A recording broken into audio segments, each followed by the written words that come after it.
You have a case of like why someone shouldn't play for the US men's national team. If you play for America, expectations are so high. I feel like there's way too much pressure playing for this team at the moment, and that would be my case.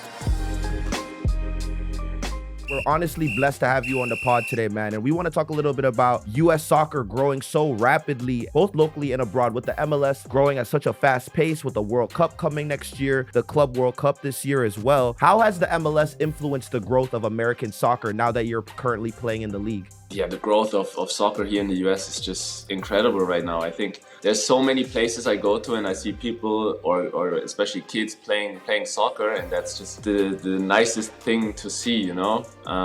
If I go to the beach or if I'm just passing or walking on the streets and I see people or kids playing in the park, I feel like, oh yeah, that's where it all started, and it brings me back to there, and yeah, I just enjoy seeing that. How big do you think soccer can be, man? Like in the US? Because you have a lot of conversations, right, where it's like the NFL's obviously like the biggest sport here. Basketball's always going to be massive, but like, do you think soccer can overtake those guys? Yeah, I think soccer could easily overtake any other sport just because it's so connecting. It's so easy to set up. Yeah, it's just amazing. I mean, we've all played it.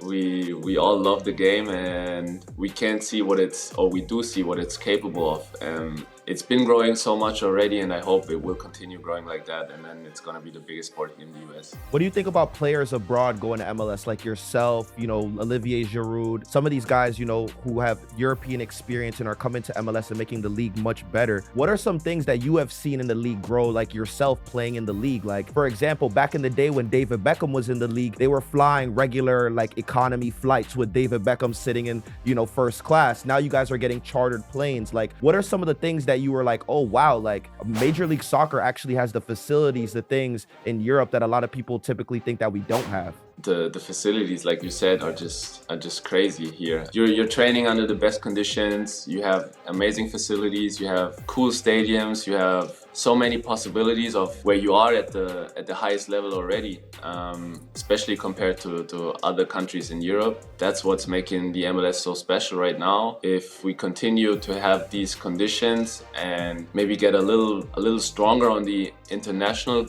competitions, like especially on the transfer market, then the MLS might be unstoppable, you know? I heard this story about how Thierry Henry had to like walk through airports like faking phone calls because people would like come up to him and recognize him when he played for Red Bulls, but he's just like, yo man, I'm just trying to get on a flight. So he just like fake phone calls walking through like LAX, JFK, what have you.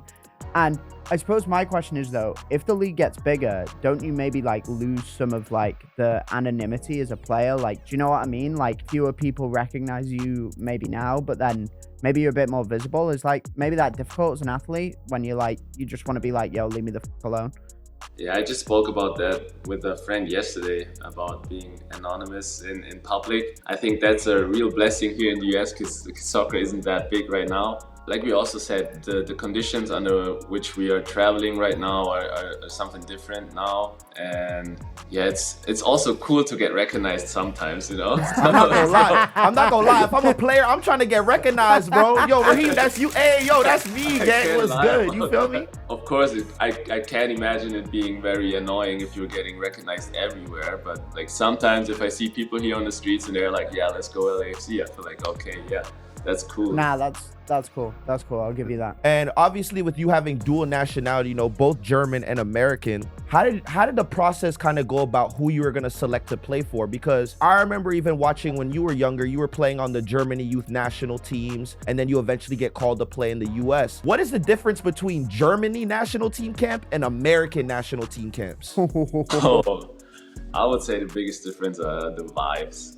The vibes, for sure, right? Because I feel like German national team camp is probably like way more like strict, like a rigid schedule. Dude, we're getting into stereotypes here, bro.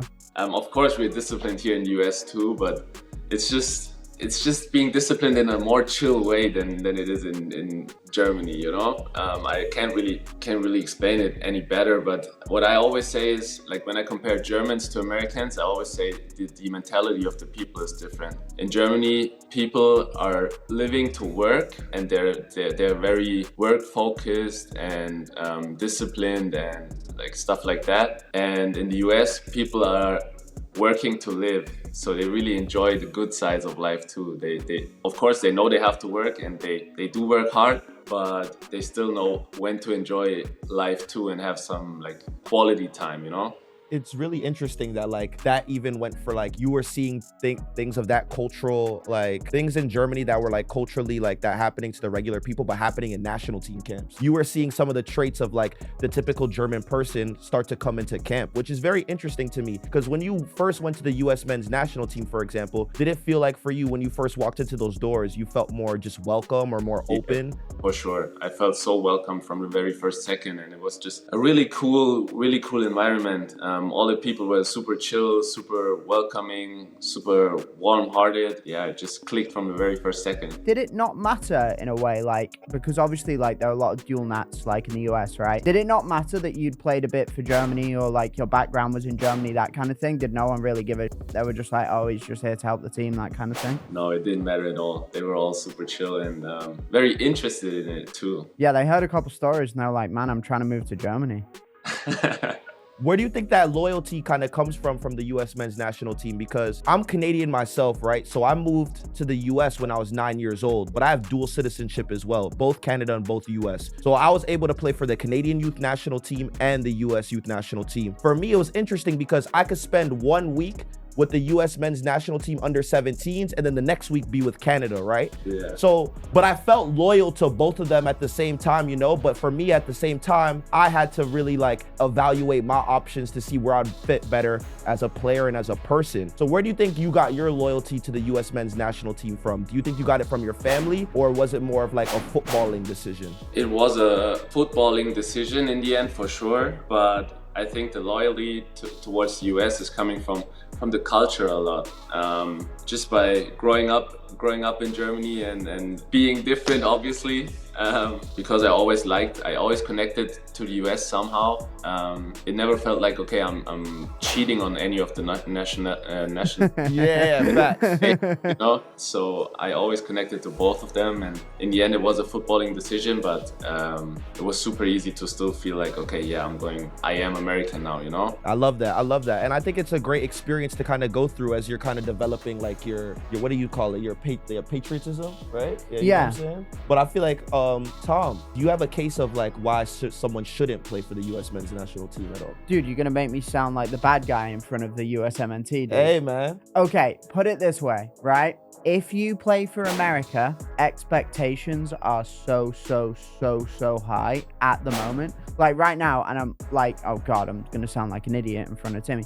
But I don't know, I feel like there's way too much pressure playing for this team at the moment. And that would be my case. Yeah. So like, honestly, come to England, my friend. How do you deal with pressure on like the international stage, Timothy? Because obviously playing for the club and playing for the national team, I feel like it's two different energies, bro. Like for the club, it's like you're with them week in, week out. You kind of know the schedule, you know the team, you know what's expected of the tactics every single week. International play, it could be completely different tactics. You only met some of the guys like 2 days before the first game. Like talk us about a little bit the difference between club and international. The biggest difference is that you're not spending a lot of time together.